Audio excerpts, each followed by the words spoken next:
তিলের নাড়ু। আজ আমি তিলের নাড়ুর রেসিপি নিয়ে এসেছি।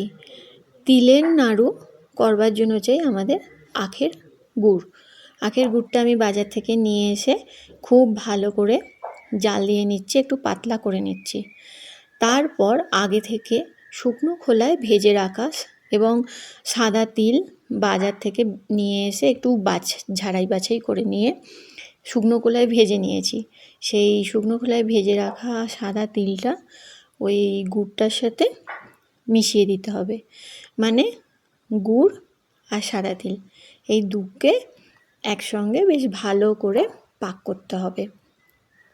আগেকার দিনের মা, কাকিমা, আমার দিদা সকলেই করতো। আমরা ছোটোবেলায় অনেক তিলের নাড়ু খেয়েছি। সেই গল্প শুনে আমার মেয়ে বলল, মা তুমিও করবে, আমিও খাবো। তো তাই আমি তিলের নাড়ু করেছিলাম। তো দেখো কথায় কথায় গুড়টা বেশ জমে একটু বেশ কমে এসেছে, মানে মাড় হয়ে গেছে, আঠালো হয়ে গেছে এবং তিল আর গুড়টা একসঙ্গে মিশে গেছে। এবার এটাকে একটা পাত্রে ঢেলে নিতে হবে। তারপর এরকম ছোট ছোট পাক করে নাড়ুর মতন পাকিয়ে নিতে হবে। তো এইগুলো আমার মেয়ে পাকিয়েছে হাতে একটু জল দিয়ে। কেমন হয়েছে বলো।